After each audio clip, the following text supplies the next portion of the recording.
ऐसा देखा गया है, individuals with special needs they show behavioural problems more often than their typical counterparts.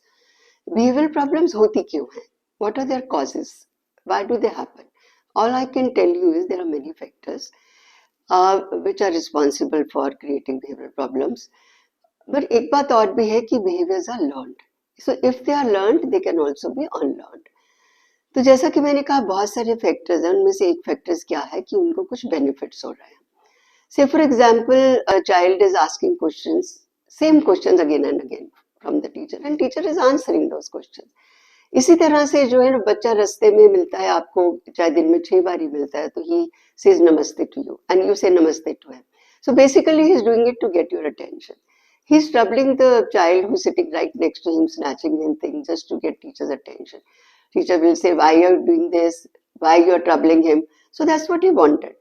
तो अटेंशन के लिए वो ये बिहेवियरल प्रॉब्लम्स कर रहा है. दूसरी बात, कई बार क्या होती है, बच्चा काम ही नहीं करना चाहता. यू नो, से फॉर एग्जांपल आपने बच्चे को कोई काम करा रहे हैं, आप कोई पजल दे रहे हैं या आप कोई स्टैकिंग द टावर कर रहे हैं या बीट्स का कोई भी काम कर रहे हैं, तो आपने टेबल पे सामान रखा, बच्चे ने एकदम वो सामान नीचे फेंक दिया और आप कहते हैं अच्छा नहीं करना है, it's okay fine. You know, इसी तरह आपने देखा होगा बच्चे को होमवर्क नहीं करना है तो टीचर, बच्चा बोलता है मेरे को ना पेट में दर्द हो रहा है, and so on and so fourth. तो बेसिकली वो काम को एस्केप करना चाहता है, वो नहीं करना चाहता है, इसलिए तो एस्केपिज्म का फायदा हो रहा है. तीसरा क्या है कि बच्चे को जो है कुछ मिल रहा है, टैंजिबल मिल रहा है, कोई चीज मिल रही है. से फॉर एग्जाम्पल, यू नो, आप बच्चे के साथ पार्क में हो या खेल रहे हो और बच्चा कभी कहता है कि मुझे ना चॉकलेट चाहिए, तो टीचर बोलते हैं this is not chocolate time. तो बच्चा क्या करता है, रोने लग जाता है या नीचे यू नो फ्लोर पे फैल जाता है. तो टीचर उसको क्या दे देती है, चॉकलेट दे देती है. उस समय तो बच्चा चुप हो गया, you know, the child has stopped crying, but what you have taught him that whenever you need chocolate please start crying.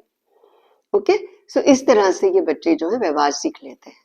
और क्या चीजें हैं, आपने कई बार देखा होगा बच्चों को, you know, they are doing some self stimulation. You know, उनको सेल्फ स्टिमुलेशन मिल रहा है इन व्यवहारों के साथ, जैसे कि rocking in the chair, you know, moving their body parts, flapping fingers और टैपिंग व्हाटएवर, यू नो. तो वो ये क्यों कर रहे हैं, क्योंकि उनको सेंसरी स्टिमुलेशन मिल रहा है. वो ये कब करते हैं, जब वो खाली होते हैं. जब आप उनको काम पे लगा देते हो तो वो रुक जाते हैं.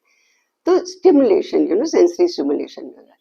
एक कारण और भी है, कई बार बच्चा स्किल डेफिशिएंट्स होता है, यू नो, उसको स्किल उसने लर्न ही नहीं करी. So for example he is not learn कि please give me a ball in the playground from his friend, कि मुझे बॉल दे दो, ये उसने कहना सीखा ही नहीं. सो ही स्नैचेस द बॉल.